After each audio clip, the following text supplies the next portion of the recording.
جانتے ہو کیوں ہو رہا ہے؟ یہ صرف اس لیے ہو رہا ہے کہ ہم کسی کے ساتھ مل کر بیٹھنا نہیں چاہتے. اگر ایک جگہ بیٹھ جائیں اور کہیں کہ آج ہم کو فیصلہ لینا ہے کہ آج غروب کس وقت ہے، تو جو فیصلہ ہوگا وہ متفقہ ہوگا، مجموعی ہوگا، ایک ہوگا، دو نہیں ہو سکتا. لیکن مجھے اس بات کا ڈر ہے کہ اگر ہم نے یہاں ان کو بلایا تو ہو سکتا ہے میرے ہی مسلح چلا جائے، ہے نا. اس کو اس بات کا ڈر ہے کہ اگر اس مسلح پر میرے ساتھ کسی نے اس کو دیکھ لیا تب تو اس کی پگڑی سلامت نہیں رہے گی، ہے نا. بزرگوں، دوستوں اور عزیزوں، مسلمانوں کی انرجی انہی چیزوں میں برباد ہو رہی ہے. اب جلدی سے آپ کو ایک مثال اور دیتے. ایک سوال اٹھتا ہے کہ آپ 600 سال تک دنیا پر حاکم رہے، آپ کی حکومت کیسے چلی؟ کیا ہو گیا؟ زلزلہ آیا تھا، باڑھ آئی تھی، کیا ہو گیا تھا؟ مہاماری ہوئی تھی، سونامی اٹھا تھا، کیوں آپ کی حکومت چلی گئی صاحب؟ آپ تو پوری دنیا پر حکومت کرتے تھے. آپ کو معلوم ہے بغداد کے خلیفہ کو یہاں سے حاکم سلام بھیجتا تھا، ہم بھی آپ کی خلافت قبول کرتے ہیں، ہے نا. پوری دنیا پر مسلمانوں کی حکومت ختم کیسے ہو گئی؟ کوئی سونامی نہیں آیا، کوئی باڑھ نہیں آئی، کوئی مہاماری نہیں ہوئی، کوئی طاعون نہیں پھیلا. ختم کیسے ہو؟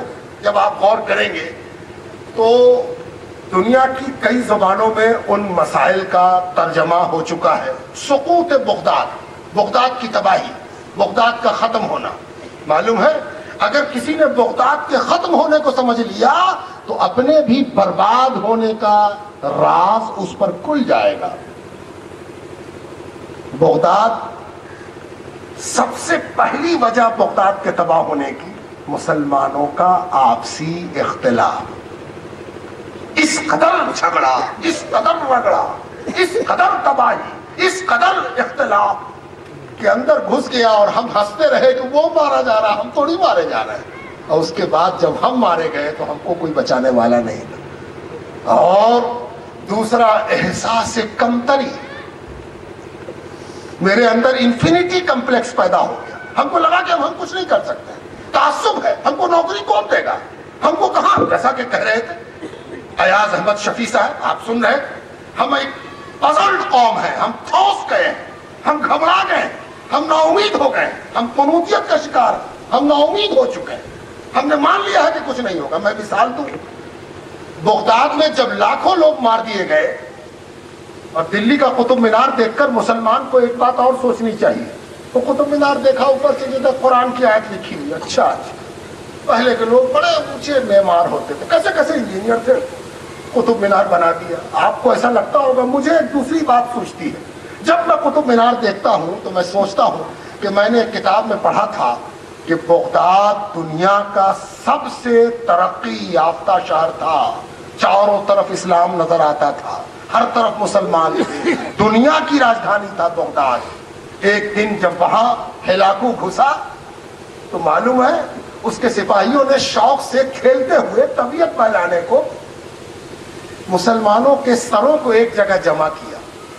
اور جب جمع کیا تو اس کی اونچائی ہندوستان کے قطب مینار سے زیادہ ہو گئی. اب کیا ہوا جب اس قدر مار کاٹ ہو چکا اور کچھ سکون ہو گیا، کوئی لڑنے والا نہ بچا، سب مارے گئے. لڑنے والا تو کوئی تھا بھی نہیں، سب مار ڈالے گئے تھے. تو ایک سپاہی ٹہلتا ہوا آرام کی خاطر گلی سے گزرا، اس کو ایک مسلمان دکھائی دیا. یہ سقوط بغداد کا مشہور واقعہ، ایک مسلمان دکھائی دیا. اس نے جو دیکھا اس کو کہا، کرے تم زندہ رہ گئے، یہ بچ گیا، زندہ بچ گیا. اور وہ مسلمان سپاہی کو دیکھ کر بھاگا نہیں، تھر تھرا کر رہ گیا، وہی پکڑا. اس سپاہی نے کہا، کھڑے رہو، تلوار لے کے آتے ہیں. سقوط بغداد کا رو دینے والا واقعہ ہے. وہ کھڑا رہ گیا، وہ گیا اپنے کیمپ سے تلوار لیا، اسے تلوار لے کے واپس پلٹا اور اس کھڑے ہوئے آدمی کو مارا، تلوار کو پوچھا اور اطمینان سے کیمپ میں جا کے تلوار رکھایا. یہ تھا پزلڈ قوم کا وہ چہرہ جو دھیرے دھیرے ہمارے اندر آ گیا. ہم پزلڈ ہو گئے، ہم تھر تھرا کے رہ گئے. ہمیں سوچنا ہوگا کہ اللہ نے ہمیں بے پناہ صلاحیتیں دی ہیں. ہم اگر پڑھ لیں تو سارے ریزرویشن کو ہم غلط ثابت کر دیں, اور ہم اگر بازوؤں کی مچھلیاں پھلا لیں تو دیکھیں ذرا کون بازو میرے مقابلے میں رہتا ہے. ذرا میری پچیاں پڑھ تو لیں, اور ذرا میری پیشانیاں اللہ رب العزت کے آگے جھک تو لیں, اور ذرا میرا دل محبت رسول سے جگمگا تو اٹھے.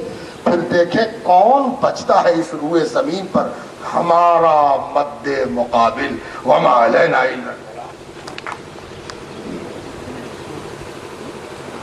of thanks دے جناب غلام سلطان صاحب.